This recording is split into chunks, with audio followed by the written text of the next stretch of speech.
秒を刻む通り雨が過ぎる頃愛のように消えた心の中なくせぬものあるから言えない翼羽ばたかせ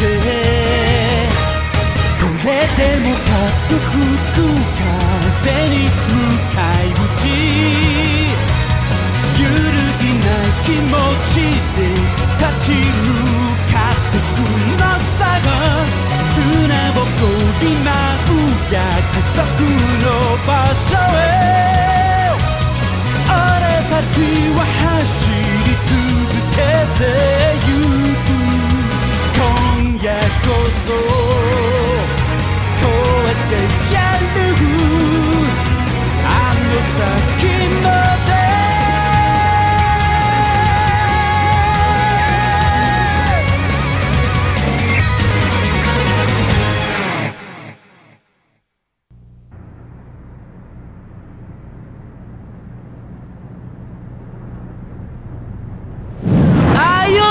Mahigit 3 taon din natin itong hinintay, di ba?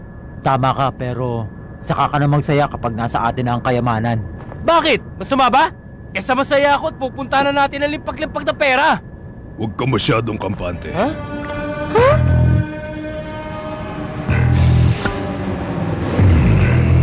Hindi ko naman kayo maintindihan eh. Ano ba talaga problema? Isang batalyong problema? Ha? Tama si Bishop. Tingnan mo, radar. Bakit? Ano bang meron? Ha? Sinusundan tayo! Oh, naintindihan mo na. Sige, anong gagawin natin? Ano pa nga ba dapat natin gawin ngayon? Eh di tumakas. Siyempre tatakas tayo, pero paano?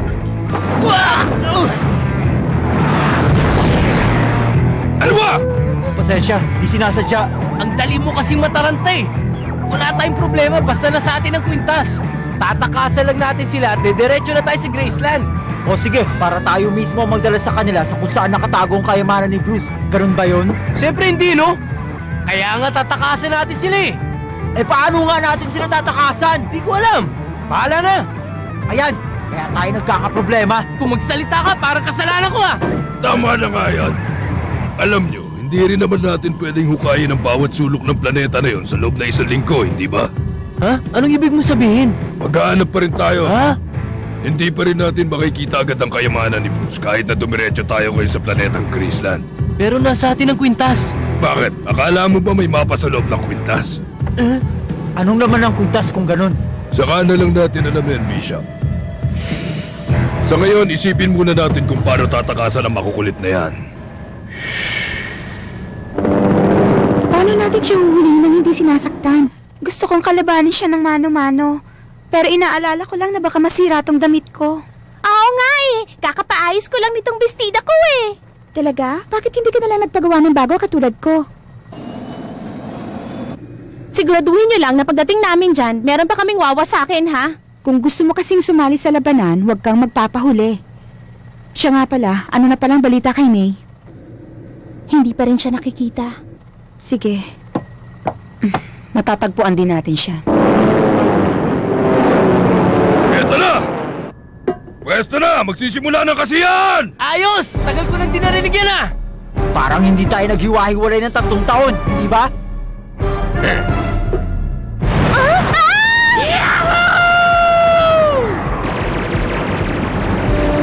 Babagsakin natin sila! Ingatan niyo lang si Mister. Oo, masusunod.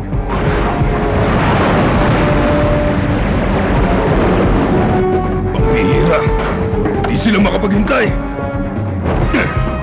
Huwag niyo nga kami susundan!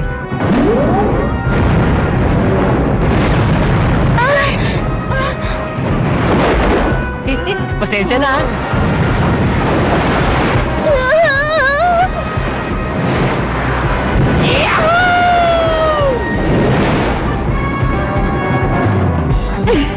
Tatlong araw ang biyahe kung gagamitin natin ang daanan ng mga coyote mula sa Munaf papuntang Graceland.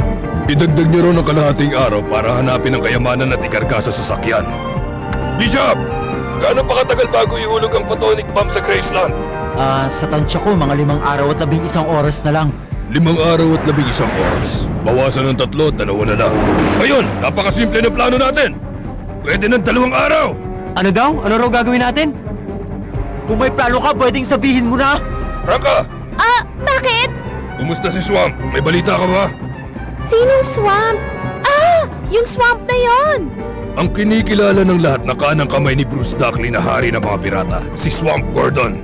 Ang pinagkakatiwalaan at palagi kasabwat ng nasirang haring si Bruce. Teka nga, sa naaalala ko may pinag-awayan sila noon ni Bishop. Talaga? Natalo ka? Hindi ako natalo.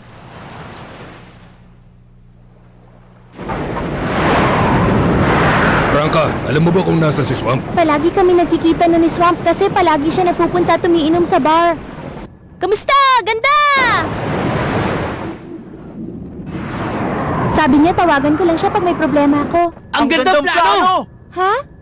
Nawala. May nakita ba kayo sa radar? Wala po. O sige, dalawin natin si Swamp na makapagmerienda naman tayo sa kanila. Dalawin? Kung magsalita ka para magkasundo rin kayo. May kukwento ko sa inyo, mga bata. May isang baryo kung saan palagi nag-aaway ang matatanda. Hanggang sa nagsawa ang mga bata sa nangyayari. Kaya nagpulong-pulong na sila. Nag-usap sila at nagtanong, may paraan kaya para mapilitan ng mga magulang natin na magkasundo at magkaisa? At ang solusyon, isang kalaban na kung tawagin ay bakterya. Ang galing, hindi ba? Gumana ang plano ng mga bata. Nagkaisa ang matatanda para iligtas ang mga anak nila sa kalabang hindi naman nakikita. Tapos? Ano ba? Hindi niyo ba naiintindihan? Hindi na natin kailangan magpanggap kay Swamp na may kalaban tayo dahil meron naman talaga. Si Marciano! Tama kayo. Si Marciano.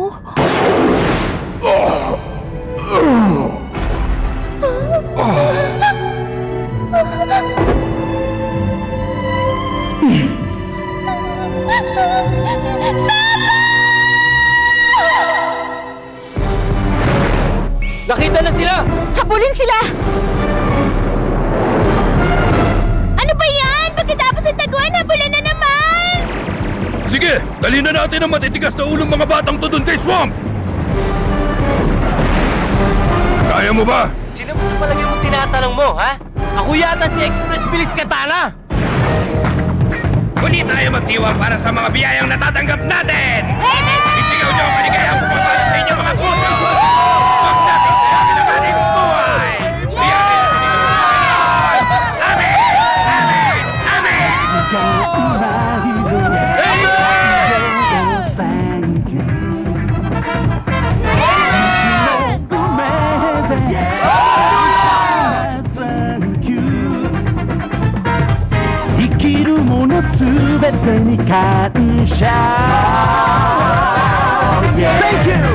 悩むことねえぜ落ち込むことなぜ生きることは楽しみだ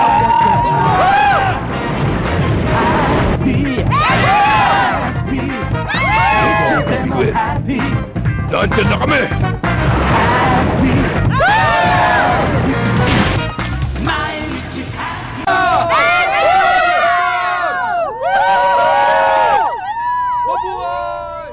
Dalawang araw na mula nang tumakas si Mister sa Sunville Prison. Sigurado akong papunta na siya rito. Pastor Swamp, Ano yun? talaga po bang kay Mr. mapupunta ang kayamanang iniwan ni Bruce noon? Huwag niyo siyang tatawagin, Mister. Pwede na Juan o Pedro kung tinutukoy niyo siya. Umiinit ang ulo ko kapag naririnig kong tinatawag siya ng mga tao na Mister. Pasensya na po. Pero alam niyo, Pastor, hindi naman mahalaga sa amin kung makuha natin ang kayamanan. Kaya lang kayong kanang kamay nun ni Bruce, hindi ba? Kaya bakit niya pinili si Mister? Hindi. Si Pedro bilang tagapagmana. Si Frank ang tagapagmana. Ng kayamanan? Pero bakit kay Mr. ito ibinili ng Bruce na yun? Galangin mo ang pangalan ng hari ng mga pirata. Patawad po. Siguradong wala naman silang magagawa kahit nasa kanila pa ang kwintas. May paparating na sasakyan! Saan na yan? Malapit na sila! Hayaan silang makarating sa bundok. Saka sila patamaan. Sigurado po kayo? Kung alam po nilang nandito kayo, ibig sabihin maaaring kasama nila si Franca ngayon. Alam ko yon. Huwag niyo silang saktan. Takutin niyo lang sila. Ngayon, Bruce, parating na ang coyote na pinagkakatiwalaan mo. Ito na ang pagkakataon kong makita at maunawaan kung bakit siya ang pinili mo. Nandito na sila sa Oltora! May ibang mga sasakyan! Ang Criminal Guild! Si Madam Marciano! Hindi! Pabagsakin sila! Sila ang pumaslang kay Bruce! Ang 12 Sisters! March! Ano yun? Kumusta? Swamp! Gumana ang plano! Siyempre naman! Huwag silang papasukin sa baryo! Pabagsakin silang lahat! Ngayon na!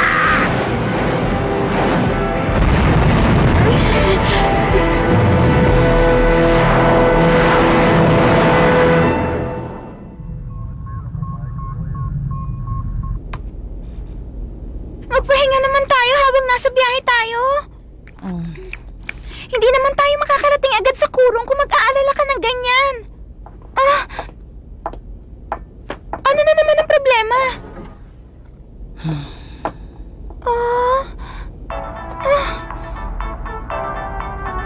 Dalawang araw na mula nang i-anunsyo ang binabalak na pagpapasabog sa planetang Graceland.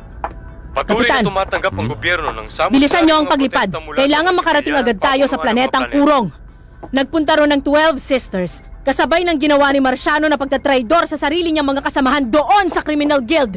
Hindi tama to! Naintindihan niyo ba? Pero investigador, sandali lang. Basta bilisan niyo na ang paglipad!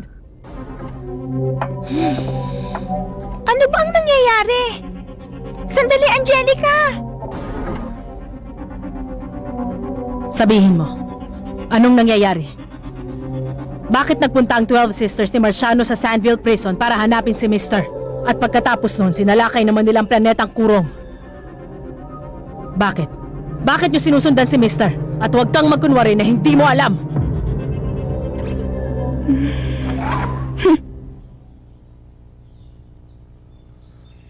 Masama na ito. Ipinakilala na ngayon ng federal government Oo, tama ang ka. napili nila na mamuno Pinaghahandaan na ang sa pagsabog sa ng Graceland. Chief of Staff Malcolm Lloyd, 42 taong gulang.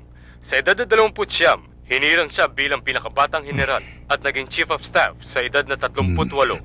Kilala bilang opisyal na walang inuurungan.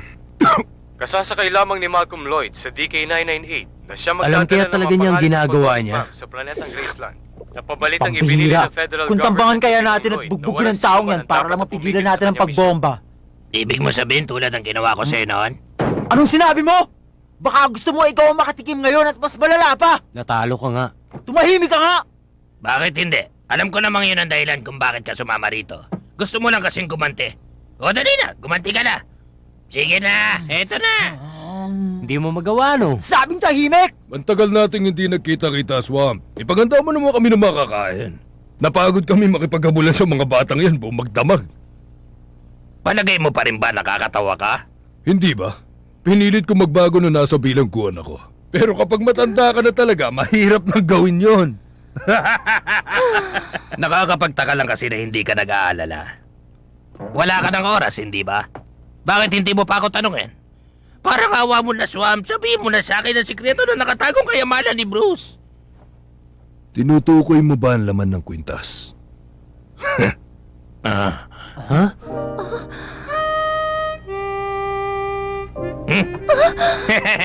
Pambihira ka, muntik mo na ako may santo na. Mukha ba ako sinungaling? Kung ganon, bakit ka pa napunta rito? Kahit wala ka ng oras.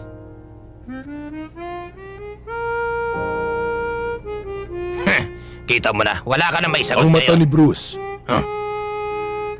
Nasa loob ng kwintas ang pekeng mata ni Bruce. At laman nito ang lahat ng mga nakita niya. Alam mo na pala. Siyempre! Pwes, bakit mo pa ako pinuntahan dito kung alam mo na pala ang tungkol sa mata? Para pagtawanan ako, ganon? Sumama ka sa amin. Ano? Pumarito kami para pakiusapan na nag-iisang kanang kamay ni Bruce na sumama sa amin at sumali sa misyon. Bawal yan. Bawal manigarilyo dito.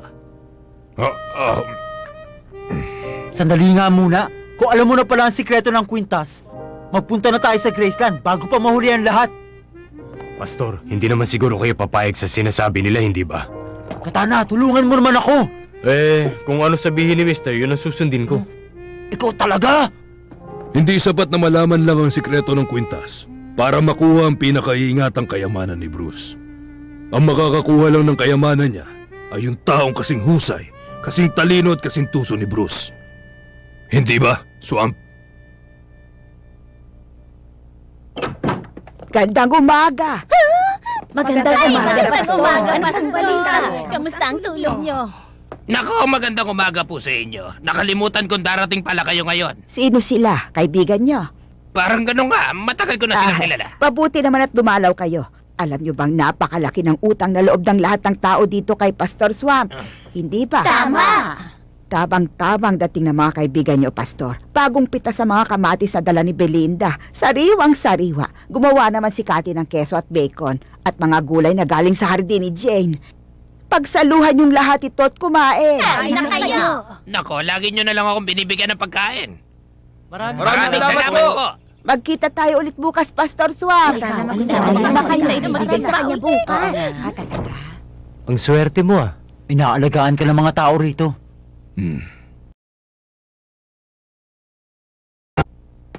Tara, magalmasal na tayo! Tingnan mo, sariwang-sariwa talaga ang kamatis! Oo nga, mukhang masarap. Parang gusto ko na tuloy kainin ng ganito. Ako nang bahala magluto ng bacon. Ikaw na maghugas ng kamatis at ang gulay. Sige, Franca. May tutulong ba ako sa iyo? Oo, halika, magluto tayo. Sige! Kayo, tulungan nyo sila. Opo.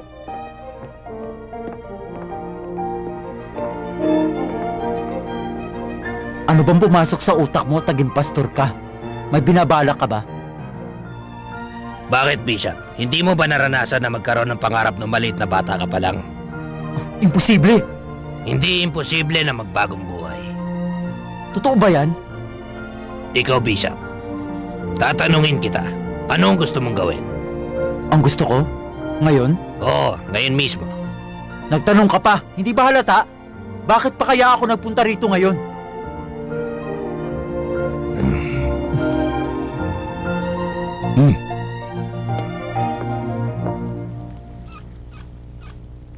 Tapos ko nung hugasan ng mga gulay.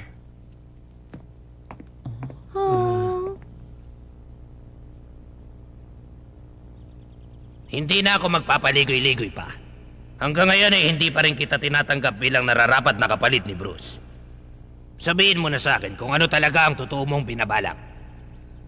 Ang binabalak ko? Gusto ko lang nadalhin si Franca doon. Habang nakakulong ka noon sa bilangguan, madalas kong dinadalaw si Franca sa bar. Gusto ko nang ibigay sa kanya ang pamanang iniwan ni Bruce. Sa kanya dapat mapunta yon. Ayaw mo ba talaga ng pera? Ayoko! 3 taon na mula nung kinupkup ko si Franca. Malaki na siya. Sinabi ko na sa'yo kanina na hindi kita tinatanggap bilang kapalit ni Bruce. Pero gusto kong malaman ngayon kung bakit ikaw ang pinili niya at hindi ako. Sa anong paraan? Kumusta naman si Franca dun sa bar? Mukhang masaya siya. Ganun ba? Si Franca ba ang dahilan kung bakit iniwan mo ang pagiging pirata at nagtayo na lang ng bar? Ayoko lang na malayo sa kanya. Mahusay ka pa ba lumaban hanggang ngayon? Huwag ka sana magkakamali. Ikaw rin sana.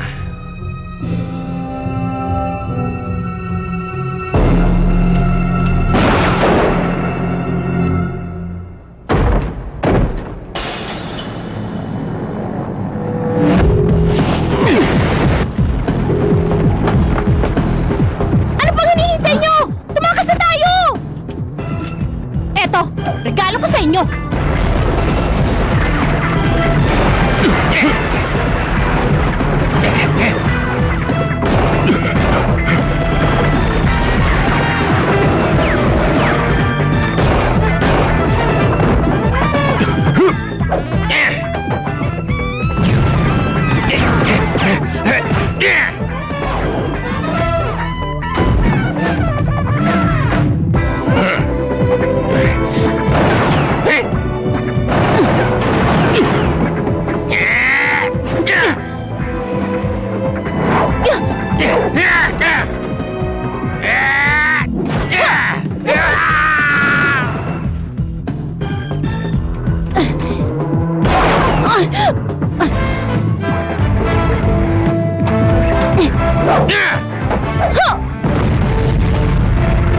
Pastor!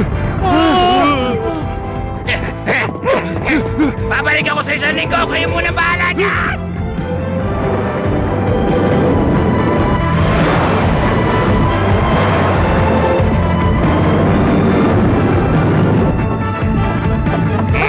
Aba, Swamp!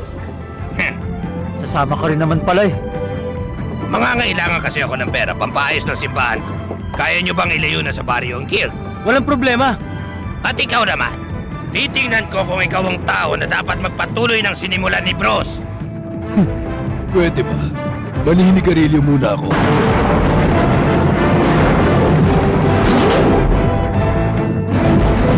Magdasal na kayo!